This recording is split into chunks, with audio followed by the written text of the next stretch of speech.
지금으로부터 2300년 전 한반도의 제철로가 만들어졌다.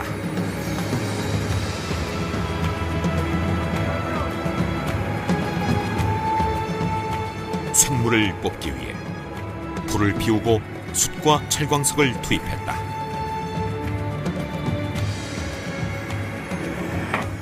온도를 높이기 위해 풀무가 개발됐다. 바람과 불이 어우러져 제철로를 달구었다. 철의 용융점은 1539도. 마침내 쇳물이 터졌다. 한반도에도 철기 시대가 것이다.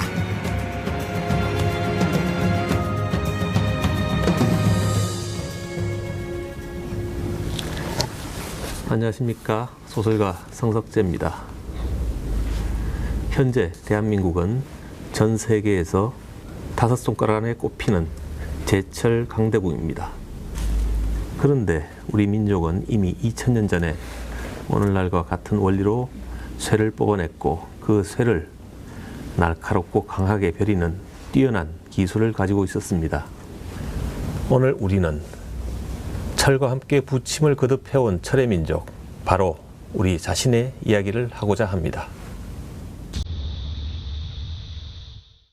경주시 황호동 쪽샘지구.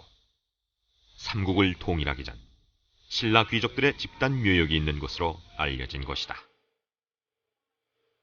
2009년 C10호로 명명된 무덤에서 희귀한 유물이 발굴됐다. 발굴 조사팀은 유물을 온전하게 복원하기 위해 약품 처리된 한지로 현장을 덮어두었다.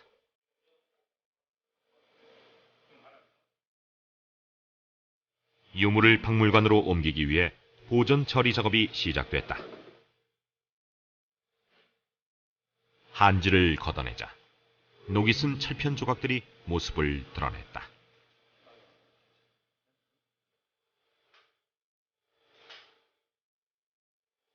기원 후 5세기경 제작된 것으로 추정되는 마갑, 즉 말에 입혔던 갑옷이다.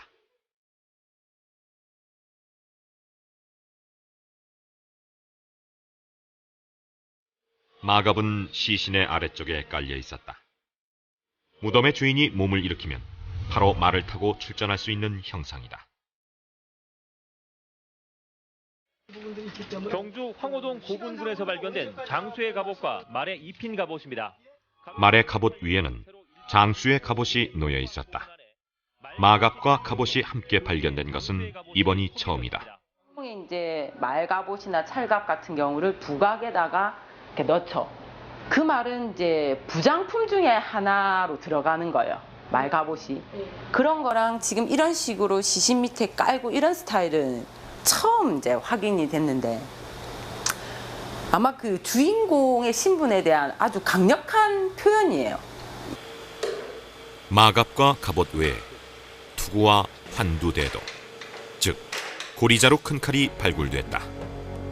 하지만 왕족의 무덤에서 발견됐던 황금 장식품은 발굴되지 않았다.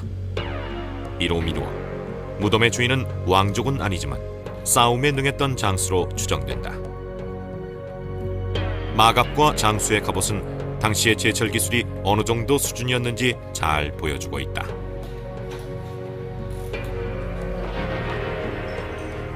경주문화재연구소에서는 2009년부터 장수의 갑옷을 복원해왔다. 장수의 갑옷은 10cm 안팎의 작은 철편을 가죽끈으로 엮어서 만들었다. 이처럼 철편을 엮어서 만든 갑옷을 비늘 갑옷, 즉 찰갑이라 부른다. C10호 무덤에서는 갑옷 외에도 투구와 목가리개, 팔가리개, 발목가리개 등 부속 갑옷이 함께 발굴됐는데 모두 얇고 작은 철편을 엮어서 만들었다. 굉장히 발달한 형태가 아닌가 싶습니다. 철편의 크기도 작고 수량도 많고요. 고도의 기술을 가진 그 전문 제작 집단이 만들었지 않았나 싶은 생각이 들었습니다. 고구려 벽화에는 갑옷과 투구로 완전 무장한 장수가 마갑을 착용한 말에 올라탄 모습이 그려져 있다. 그런데 5세기경 신라에도 이와 같은 철갑 기마무사가 존재했던 것이다.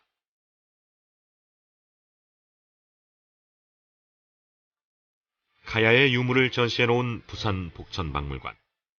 이곳에서도 철갑 기마무사를 만날 수 있다. 철편으로 제작한 투구와 갑옷을 입은 무사가 마갑을 착용한 말에 탄 모습이다. 5세기경 한반도 전역에서 이와 같은 철갑 기마무사가 전장을 누비고 있었던 것이다. 한반도에서는 기원 후 3세기경 철제 갑옷이 본격적으로 등장한다. 초창기에는 넓은 철판으로 제작한 판갑옷을 사용했다. 후기로 갈수록 작고 얇은 철편을 엮어 만든 찰갑이 주로 사용됐다. 쇠를 다루는 솜씨가 그만큼 정교해진 것이다. 갑옷이 발달한 것은 날카로운 철제 무기가 등장했기 때문이다. 쪽샘지구에서는 환두대도, 즉 고리자로 큰 칼도 발굴됐다. 길이 1m가 넘는 이 칼에는 당대의 제철 기술이 집약돼 있다. 칼자루의 둥근 고리 부분은 쇳물을 부어서 만든 주조기법으로 제작했다. 용과 봉황을 주조할 정도로 기술이 뛰어났다. 칼의 몸통과 손잡이는 철제 리벳으로 연결했다. 칼의 몸통은 단조기법으로 제작했다. 쇳덩어리를 가열해 두들기고 펼쳐서 길이 1m 이상의 큰 칼을 만든 것이다.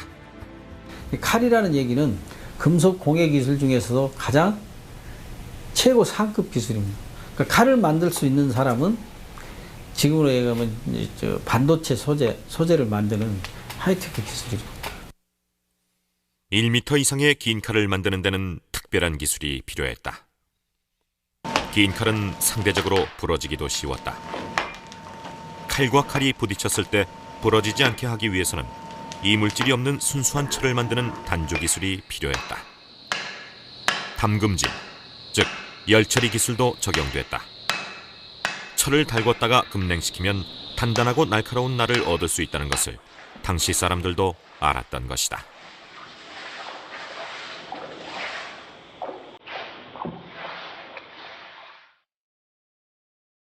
고대 제철 기술의 결정체인 고리자루 큰 칼은 1세기를 전후해 한반도 전역에서 제작됐다.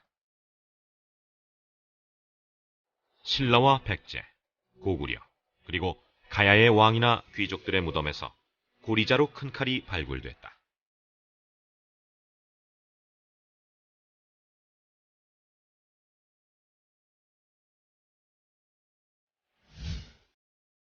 고리자루 큰 칼이 권력자의 무덤에 부장된 사실로 미뤄 이 칼이 권력을 상징하는 역할을 한 것임을 알 수 있다. 철이 귀했던 당시 강하고 날카로운 강철칼은 무적의 병기였다. 더 길고 더 강한 칼은 곧 더 강력한 국력을 상징했던 것이다. 삼국시대의 전기의 그런 무기를 발달이라고 하는 것은 삼국이 서로 극한 대립 현상 속에서 철제 무기류가 먼저 생산되지 않을 수 없었던 상황을 말해준 거라고 말씀드릴 수 있습니다. 철의 강력한 위력은 전투에서 승리로 입증됐다. 철제 화살과 철제 창이 대량으로 보급됐다. 변변한 무기가 없던 당시 철은 생사존망을 가르는 핵심적인 요소였다. 더 강하고 더 많은 철을 가진 집단이 그렇지 못한 집단을 정복했다. 삼국시대 한반도에서는 경쟁적으로 철을 만들었다. 철기도 그 자체는 각종 이제 무기, 무구, 농구, 공구 생산뿐만 아니라 그 자체가 하나의 교역의, 오늘 같은 교역의 화폐 같은 역할을 하기 때문에 그 장악은 고대 국가 승리뿐만 아니라 고대 국가 중에서도 패권 장악의 하나의 가장 어떤가는 핵심 요소입니다. 철을 기반으로 한반도에 강력한 고대 국가가 등장하기 시작했다. 김해를 중심으로 부상한 가야가 그중 하나였다. 가야는 풍부한 철을 기반으로 강력한 국가 조직을 갖췄다. 가야의 지배층은 철을 장악했던 집단으로 추정된다. 가야의 시조인 수로왕의 성이 쇠를 상징하는 김씨라는 사실도 이와 무관치 않다. 그 수로왕께서 제련 기술을 익혔는가 아니면 모르겠습니다만은 그 모든 산과 땅, 바다 안에 있는 기타 등등 모두 왕의 재산이기 때문에 아마 또 특별히 그로 인해서 나라가 부강하고 더 발전되고 강해질 수 있는 그런 것에 대한 아마 그 임금으로서 왕으로서의 많은 투자를 안 했겠냐. 그런 고급 기술은 또 유출되지 않도록 많은 노력을 안 했겠느냐. 그게 어떤 왕권을 강화시키는 아마 계기가 되었을 줄로 믿습니다. 가야는 철의 왕국이었다. 김해 박물관에는 가야의 뛰어난 제철 기술을 엿볼 수 있는 철제품들이 전시돼 있다. 가야인들은 단단한 철을 진흙처럼 주물러 유려하고 아름다운 철제품을 제작했다. 당시 동북아시아 최고의 철기 제작 기술을 보유했던 가야의 위상을 단적으로 보여주는 유물들이다.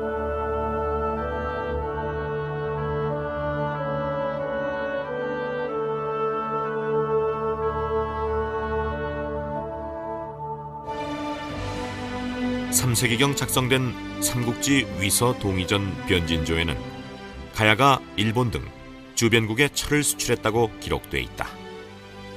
철이 많이 생산되고 그 철로 인해 가지고 일본이나 다른 어떤 나라, 백제나 다른 어떤 나라로부터 무역을 하게 됩니다. 그래서 무역하면서 나라가 부강해지고 또 풍요로워지고 그래서 문화가 매우 발전됐다고 볼 수 있습니다. 5세기경 철의 왕국 가야는 신라에 합병됐다.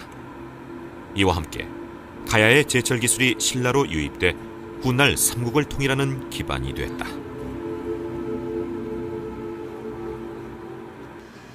철이 흔한 지금의 기준에서 보면 별것 아닌 것처럼 보일지 모르지만 이런 자연 상태의 철광석에서 이처럼 철을 뽑아내는 일이 간단하지만 않았습니다. 더구나 이처럼 단단한 철을 떡주무르듯 주물러서 정교한 철 제품을 만드는 일이 쉽지만은 않았겠지요. 그렇다면 우리 조상들은 철을 어떻게 만들었을까요? 뛰어난 제철 기술로 철의 꽃을 피운 고대 한반도. 바다 건너 일본에는 우리의 전통적인 제철 기법이 남아있다고 한다. 일본 시마네현. 예로부터 한반도와 교류가 잦았던 지역이다. 이곳에 전통적인 방식으로 철을 뽑는 곳이 있다. 일본의 고대 제철 기법인 타타라 제철이 그것이다. 이날은 인근 중학생들이 타타라 방식으로 철을 뽑는 체험 학습을 하고 있었다. 풀무질을 해 바람을 일으키고 제철로의 온도를 높여 철광석을 녹이는 방식이다. 1m 높이의 이 소형 제철로는 학생들의 실습을 위해 특별히 만든 것이다.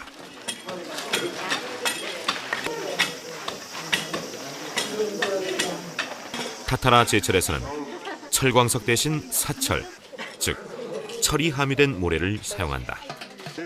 이 붉은 덩어리가 사철이 녹아 형성된 케라라고 부르는 쇳덩어리다.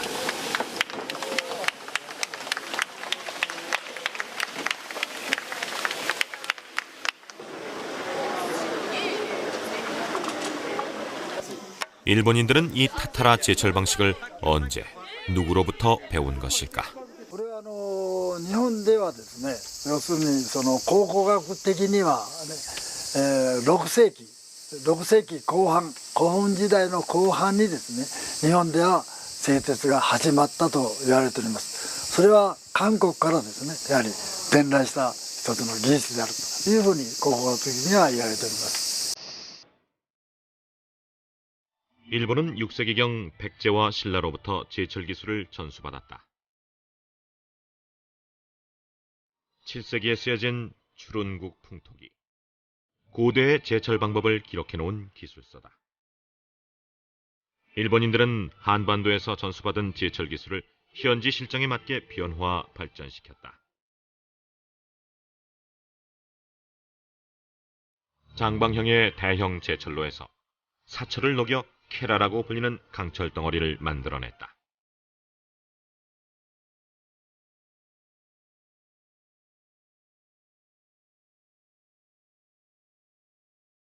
시마네 현에는 1700년경부터 철을 생산해온 전통적인 방식의 제철로가 남아있다. 한반도에서 건너간 제철로가 변화를 거듭해 이와 같은 모양으로 정착된 것이다. 일본의 전통적인 제철 방식은 1945년 패전과 함께 맥이 끊겼다.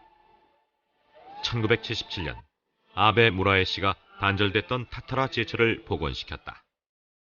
그리고 아베 씨의 제자인 키하라 씨가 타타라 제철의 맥을 이어받았다. それはやはりね、日本古来からのね、要するにその古墳時代に製鉄が始まった。それで幕末まで1300年というね、長い間そのタタラ製鉄によって国内で使用する鉄というのは全て供給し賄ってきたわけですよ。だから素晴らしい日本のね、文化文明発展のために一番大きく私はこのタタラが貢献していると思います。 시마네현 카나야고 신사. 일본의 고대 제철지에는 제철신을 모시는 신사가 있다. 일본인들은 제철 기술을 전수해준 존재를 신으로 받들고 모셔왔다. 제철신 카나야고는 여성의 모습을 하고 있다. 제철 작업을 하기 전 더 많은 쇠를 내려달라고 여신에게 기원했다고 한다. 昔の人は科学ということを知らなかったんですから、神業、神さんの技だと思っておりましたので、神さんに祈りを捧げて精神統一をして鉄作りに励んだということです。 제철의 신이 여성의 모습을 하고 있는 것은 출산과 관련이 있다. 사철이나 철광석이 제철로 안에서 불과 바람을 만나 강철로 재탄생한다는 점에서 제철을 출산에 비유한 것이다. 이처럼 신성한 제철 작업에는 금기 사항도 많았다. カナヤゴの神様は女性の神様と言われていますけども、そのことからタタラの現場で働く人は全て男の人なんです。女性がタタラの現場に入ってくると、カナヤゴの神様がその女性に対して嫉妬してしまうので、女性がタタラの現場に入るといい鉄が作れないというふうに言われています。ですからタタラの現場には決して女性は立ち入らないように、神様の機嫌を損ねないようにということが徹底されていたようです。 타타라로 만든 철 중에서 가장 좋은 철을 옥강이라 하는데, 옥강으로는 일본도를 만들었다. 그 밖의 철은 단조장으로 보내 가열과 단련을 거듭하며 불순물을 제거한다. 이 철을 연철이라 하는데 여러 가지 도구를 만드는 재료로 사용했다.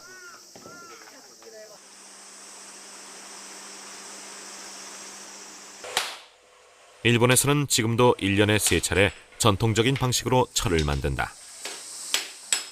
지금도 타타라 철을 찾는 사람들이 있기 때문이다. 전통적인 방식으로 일본도를 만들어온 도검장 마치다 씨. 일본도를 만드는 데는 전통적인 제철 방법, 즉 타타라 제철로 만든 철만을 사용한다. 일본에는 200여 명의 도검장이 전통적인 방식으로 일본도를 제작하고 있다. 사철로 만든 질 좋은 철을 수백 번 접고 두들겨야 강하고 날카로운 일본도를 만들 수 있다고 한다.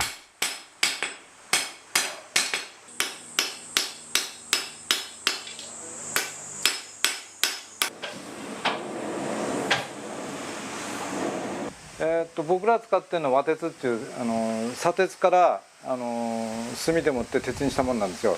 で明治から日本はもう溶鉄って言って今の鉄の作り方でやって、で刀だけはその和鉄で作らなきゃいけないわけね。 일본도는 단순한 칼이 아니라 예술품으로 취급되고 있다. 마치다 씨가 1년에 만드는 일본도는 고작 10여 자루. 하지만 그가 만든 일본도는 고가의 예술품으로 분류된다. 바로 이 칼 때문에 타타라 제철의 맥이 이어지고 있는 것이다.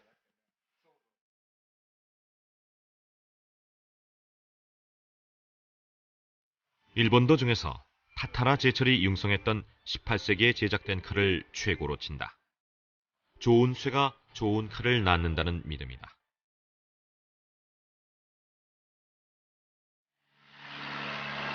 일본도라는 확실한 수요를 기반으로 타타라 제철은 앞으로도 계속될 전망이다.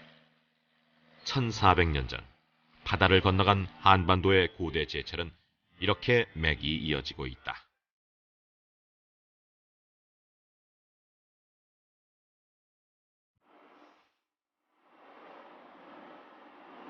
한반도의 고대 제철 방법도 새삼 조명을 받고 있다. 계기가 된 것은 2008년 숭례문 화재였다. 이 화재로 2층 물루와 1층 물루 일부가 크게 소실됐다. 화재 현장에서 수습한 철물이 관심을 모았다. 600년의 세월이 흘렀는데도 여전히 제 모습을 유지하고 있었다. 옛 모습 그대로를 목표로 숭례문 복원이 시작됐다.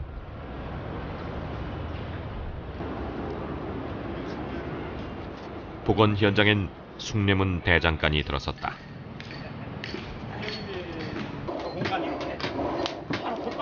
(600년) 전 조상들이 숭례문을 세울 때 그랬던 것처럼 이 대장간에서 숭례문 복원에 사용되는 각종 철물과 건축도구를 직접 만들 예정이다. 복원에 사용될 철물은 대못과 꺽쇠 등 2,470점. 철은 전통적인 방식으로 뽑기로 했다. 전통적인 제철법은 숯과 조개가루를 사용하기 때문에 코크스를 사용하는 현대의 철보다 유황과 인성분이 적어 내식성과 인성이 우수하다고 한다. 완전히 옛날 우리 전통 방식으로 제조를 해서 이렇게 사용하게 되는데, 전통 방식이라는 건 이제 수수로 재련하기 때문에 이 새 자체가 태생에서부터, 제철 태생에서부터 아주 깨끗이 재련이 돼서 나오고, 그걸 가지고 역시 정련도 역시 수수로 하고, 그리고 단조도 역시 수수로 하기 때문에 끝까지 철기 제품이 생산 완료될 때까지 수수로 하기 때문에 새 자체가 굉장히 깨끗하고 아주 오랫동안 보존되는 특징이 있어요.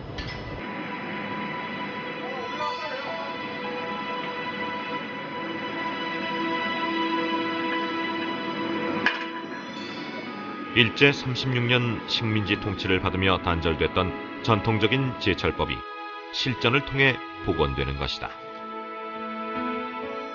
제철 복원을 맡은 이은철 장인은 20여 년 전부터 전통적인 제철을 재현하기 위해 노력해왔다.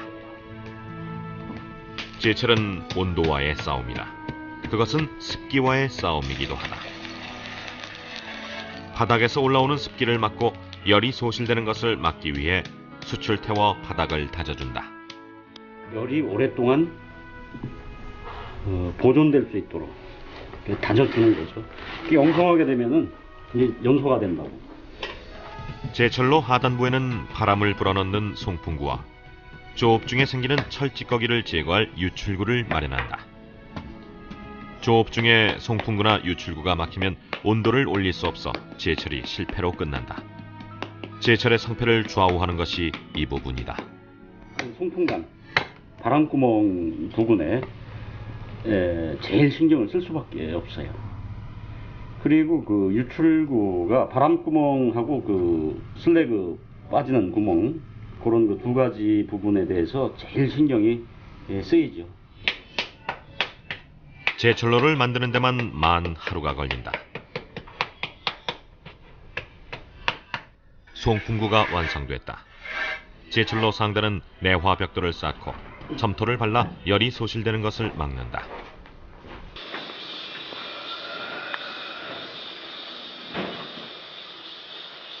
제철로에 불이 붙었다. 노를 말리며 서서히 온도를 높이기 위한 물이다. 이때는 풀물을 사용하지 않고 자연 상태에서 약 12시간 동안 숯을 태워 제철로를 충분히 달궈준다.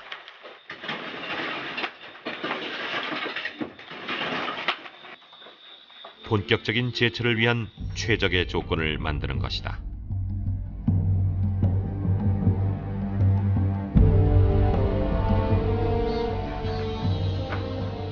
제철로가 달궈지고 노에는 정철이란 부적이 붙었다.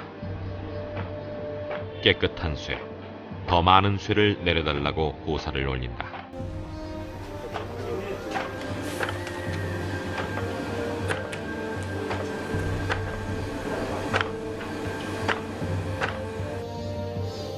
풀무질이 시작됐다. 바람을 타고 불길이 기세를 올리기 시작한다.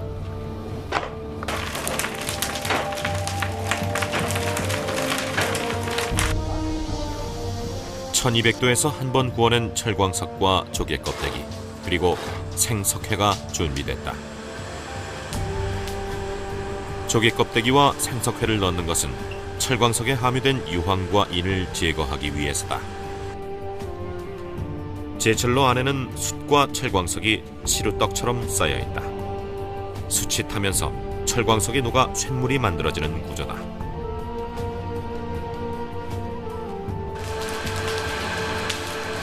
숯이 타서 내려앉으면 또다시 숯을 넣고 철광석을 투입한다. 송풍을 시작한 지 6시간 만에 노의 온도가 1000도를 넘어섰다. 자연 상태에서 철은 산화철로 존재한다. 온도가 1000도를 넘어서면 산화철을 구성했던 산소가 떨어져 나가고 철이 환원되기 시작한다. 이때부터 슬러그, 즉 철찌꺼기가 생기기 시작한다. 철광석에 포함되어 있던 비금속 이물질들이다. 철찌꺼기를 제때 제거해야 송풍구가 막히는 것을 방지할 수 있다. 마침내 1500도, 노의 내부에 쇳물이 고이기 시작한다. 단절됐던 전통 제철법이 실전에서 재현된 것이다.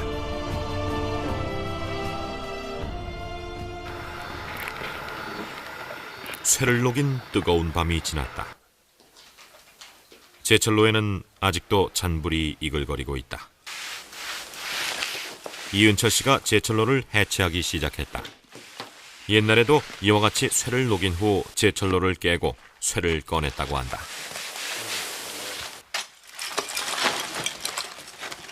제철로 바닥에 이글거리는 불덩어리가 보인다. 쇠덩어리, 바로 철이다. 철은 더 굳기 전에 적당한 크기로 분리한다.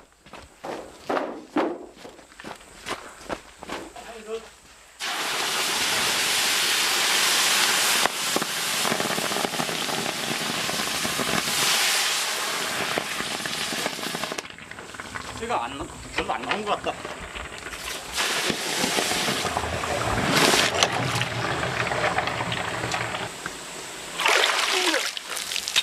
굉장히 후하게 나왔는데?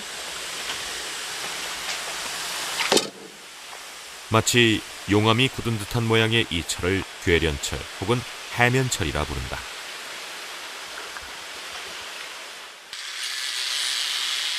괴련철을 그라인더로 갈아봤다.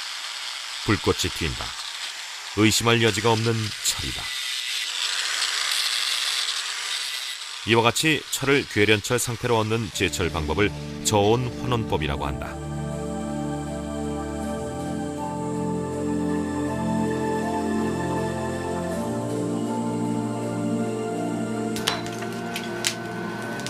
인류가 최초의 철을 얻었던 바로 그 방법이다.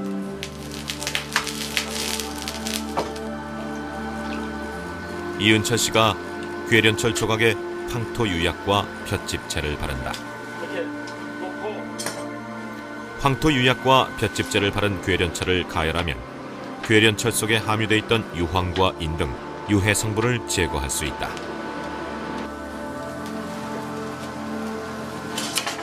흐물흐물하도록 달군 괴련철에 다시 볏짚재를 발라 매질 작업을 반복한다. 괴련철 속에 포함된 숯가루 등 이물질을 제거하기 위해서다.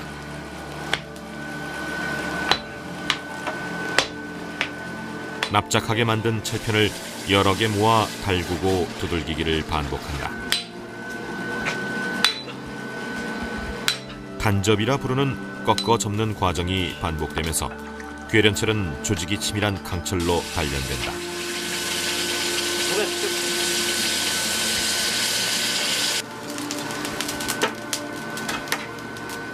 이 강철 조각들을 이어붙이면 비로소 쇳덩어리가 만들어진다. 작은 쇳덩어리 하나를 얻기 위해 엄청난 노동이 필요한 것이다.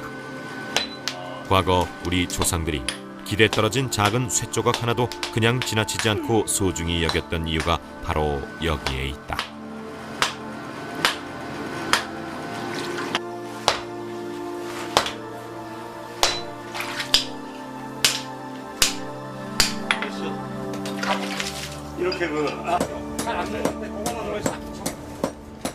제철로에서 만든 쇳덩어리는 숭례문 대장간으로 옮겨진다.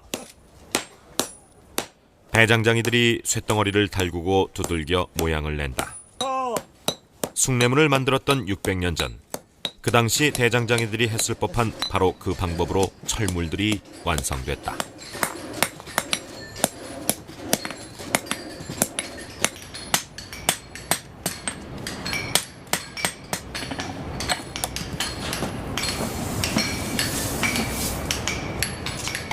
지금 제 뒤에 보이는 저 용광로는 삼국시대 이전부터 우리 민족이 사용해온 전통적인 용광로를 재현해 놓은 것입니다. 저 용광로를 통해서 돌과 흙에서 철을 뽑아낼 수 있게 됨으로써 우리 민족은 석기시대와 청동시대를 뛰어넘어 단숨에 철기시대로 진입하게 되었습니다. 그렇다면 한반도의 제철 기술은 과연 어디에서부터 온 것일까요? 약 1700년 전에 존재했던 대장장이 마을이 발견됐다. 대장장이 마을이 발견된 곳은 연천군 군남댐 수몰 예정지고 송풍관 9점과 숫돌 6점 그리고 수출태워 새를 달구던 단야로가 발견됐다. 흥미로운 것은 단야로 등 노시설이 무려 14개나 밀집해 있다는 사실이다. 이 유적 아래쪽에서 발견된 주거지 80여 개가 주택가였다면 이곳은 대장장이들이 작업을 하던 공단이었던 셈이다. 우리가 제철을 하게 되면 숯이 엄청나게 나오거든요. 또 슬랙도 엄청나게 나오고. 근데 여기는 그런 흔적들이 별로 없습니다. 그런 점에서는 이게 제철 과정 자체가 여기 이루어졌다고 보기는 어렵고, 광산에서 광석을 채집해가지고 만들어가지고 또 이게 좀 순도를 높여가지고 도구를 만드는 과정 같으면 여기는 대개 마지막 2단계의 과정들이 여기서 이루어지지 않았겠냐. 이 대장장이 마을은 기원 후 3세기경에 형성된 것으로 추정된다. 여기서 철제품을 만들던 사람들이 어떤 집단인지는 아직 확인되지 않고 있다. 하지만 이처럼 대규모 대장장이 마을이 있었던 것으로 미루어 1700년 전에 한반도 중부에는 이미 제철이 활발하게 이루어졌다는 것을 짐작할 수 있다.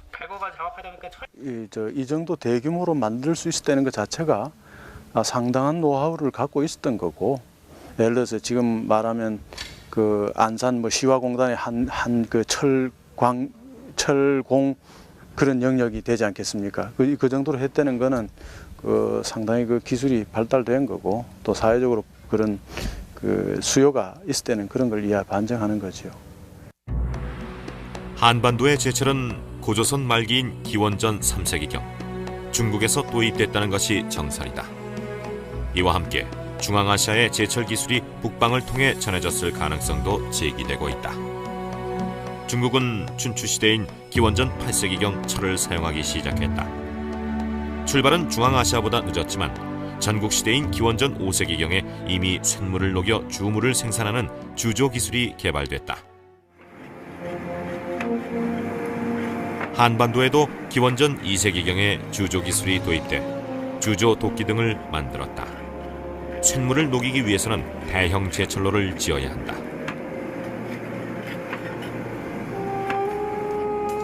많은 인력과 강력한 풀무도 필요했다. 철광석을 완전히 녹이기 위해서는 철의 용융점인 1539도를 확실히 넘어야 하기 때문이다.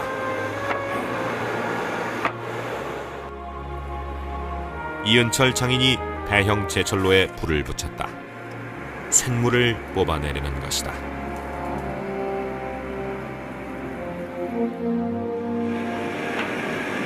불길은 대형 풀무의 지원을 받으며 제철로를 달구었다. 천도를 넘어서면서 제철 찌꺼기가 형성되기 시작했다. 표면 온도 1400도,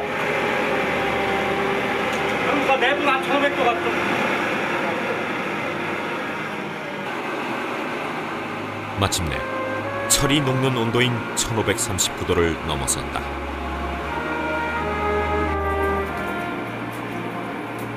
제철로 바닥에 쇳물이 고이기 시작했다. 2300년 전 우리 조상들이 보석보다 귀하게 여겼던 바로 그 쇳물이었다.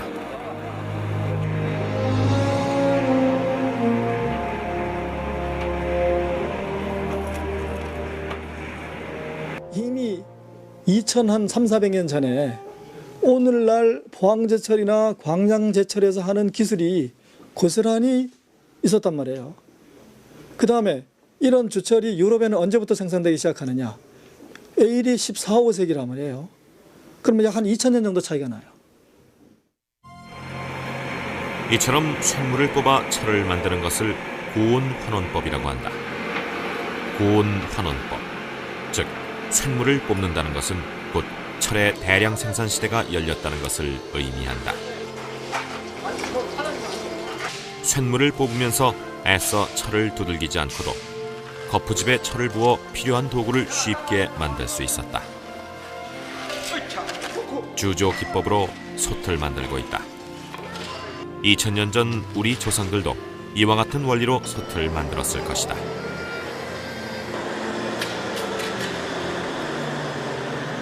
철이 대량으로 생산되면서 소수 권력자들이 독점했던 철의 혜택을 더 많은 사람들이 누릴 수 있게 된 것이다. 지금 우리처럼 이렇게 솥에다가 끓여서 먹는 이런 것들이 나오는 거는 이제 철정이지 않습니까? 세발솥이라고 하는 것이 이제 나오기 시작하는 게 이제 통신화 시대부터입니다. 네, 뭐 가위라든가 집게라든가 아니면 뭐 집에서 쓰는 여러 가지 그러한 그 생활 잡기류라고 할까요? 이런 거 발전은 통일신라 이후에나 본격적으로 발전하는 거고 있으시고요. 쇳물을 부어 쟁기와 괭이, 호미 등 농기구를 만들면서 농업 생산력이 증가했다. 톱과 망치, 끌과 같은 도구도 생산됐다. 다리미와 인두, 바로 등 생활 도구도 만들었다.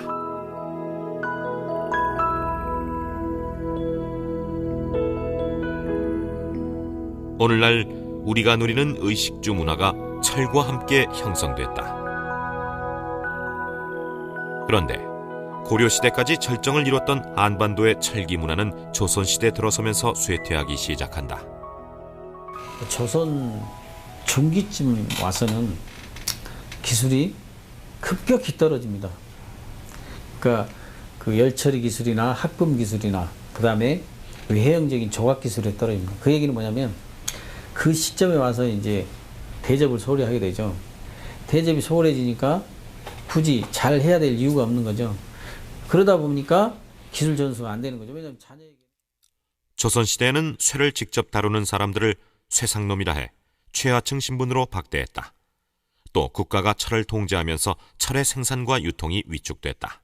조선시대로 들어오게 되면은 이제 초기부터 굉장히 그 국가가 직접 관영 생산 방식에 의해서 통제 공급하는 그런 방식을 쓰게 됩니다. 그래서 철장제라고 해서 이제 철장의 관리를 파견해서 관리가 직접 생산을 관장을 하는 어떤 국가적인 통제하에서의 어떤 위축된 철의 생산과 유통의 시스템이라고 할까 이런 것들.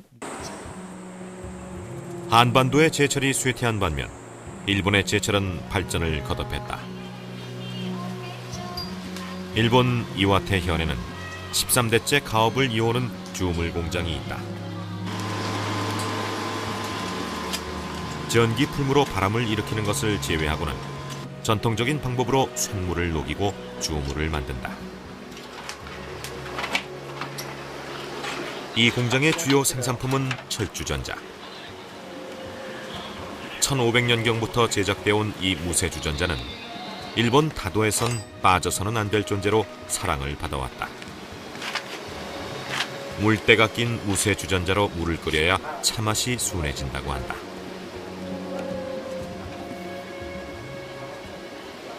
何も内側にコーティングしてませんよ、塗料とかついてません、鉄のまんまですっていうのが大事です。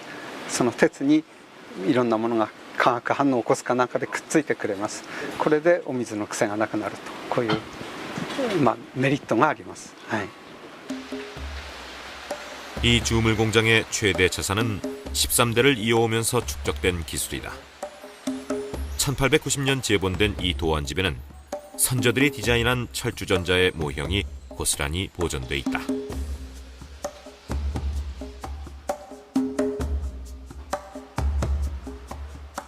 이곳 매장에는 직접 만든 주전자를 전시해 놓았다. 이 공장의 철주전자는 단순한 주전자가 아니라 예술품으로 인정받고 있다.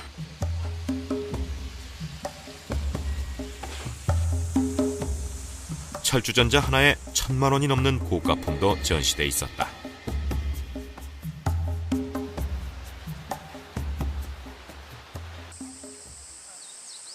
국가가 철을 통제한 조선과 달리 일본에서는 마을 단위로 제철이 활발하게 이루어졌다.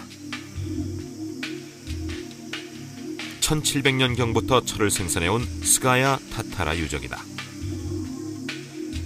철덩어리를 부수기 위해 만든 대형 파쇄추만 보더라도 제철의 규모를 짐작할 수 있다. もう一つはその山の管理の方法に特殊な方法がありまして、その大きな山があるんですけどね、そのうちの山をですね大体15等分します。で一区画を1年で全部使ってしまって鉄を作る。でその次の隣をまた次の年に取ってぐるっと一回りすると15年経つとですね元の、森がまた復元してるんですね。ですから日本の山というのはいわゆる裸にならなくてですね、それで持続的に鉄が作れたんです。これが大きな理由だと思います。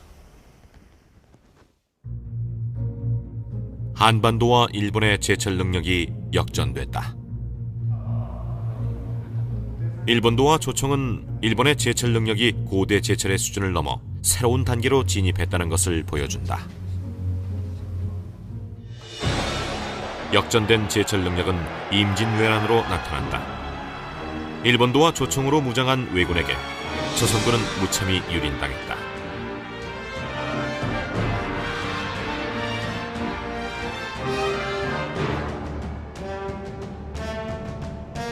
철이 곧 국력이란 사실을 단적으로 보여준 사건이었다.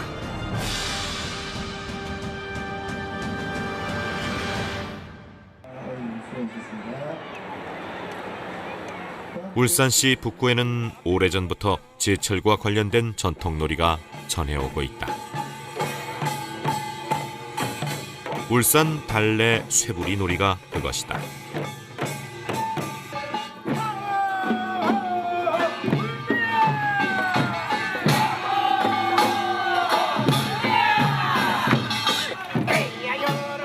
울산 지역에서는 제철장의 인부를 불매꾼이라 불렀다. 달래 쇠부리 놀이에는 쇠부리, 즉 제철 작업을 하던 불매꾼들의 노동과 애환이 녹아있다.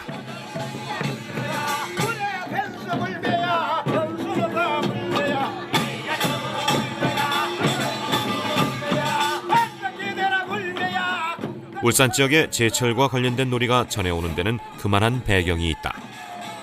울산은 삼한시대부터 제철로에 불이 꺼지지 않았던 철의 고향이었다.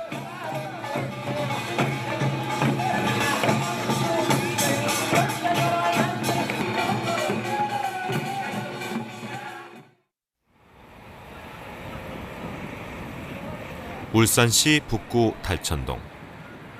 지금은 흙으로 덮어놓았지만 이곳은 지난 80년대 후반까지 철을 생산하던 달천 철장이 있던 곳이다. 달천 철장은 삼한시대부터 철을 생산해온 유서 깊은 철광산이었다. 시대부터 달천 철장을 비롯해가지고 사만의 철광석이 개발이 됐다고 보여집니다.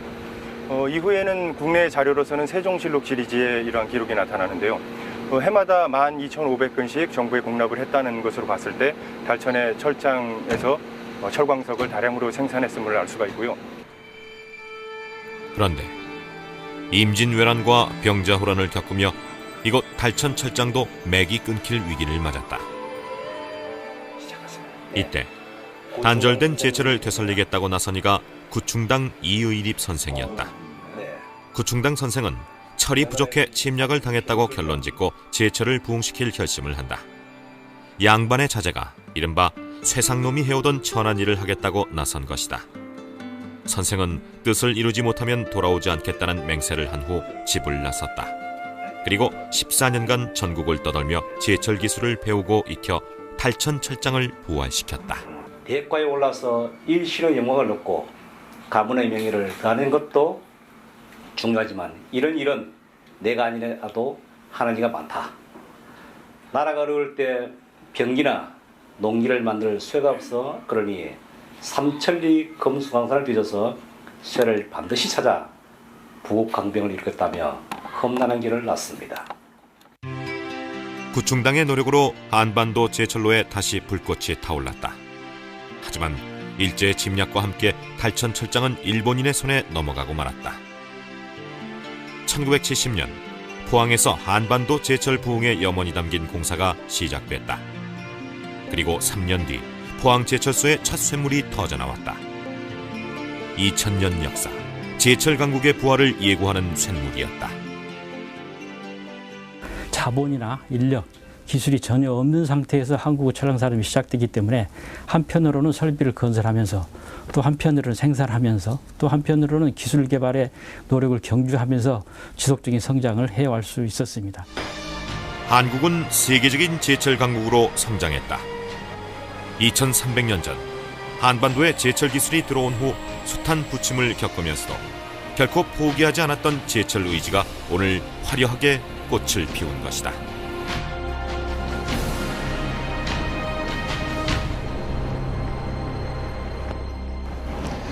한반도에서 단절됐던 쇳물이 다시 터진 것은 1973년 바로 제 뒤에 보이는 포항제철의 용광로에서였습니다. 철을 뽑아내기 시작하면서 경제가 살아나고 산업이 비약적으로 성장하기 시작했습니다. 우리의 국력이 지금처럼 신장한 배경에는 바로 철이 있었던 것입니다. 철을 잡는 자, 패권을 잡는다. 이 명제는 인류 사회가 존속하는 한 과거와 현재는 물론이고 미래에도 유효할 것입니다. 오늘날 철은 공기나 물과 같은 존재가 됐다. 너무 흔해서 존재하는지조차 알 수 없는 철. 그러나 철이 없다면 바로 그 순간 세상이 무너진다. 철은 지금도 그리고 미래에도 인류 문명의 근본이다.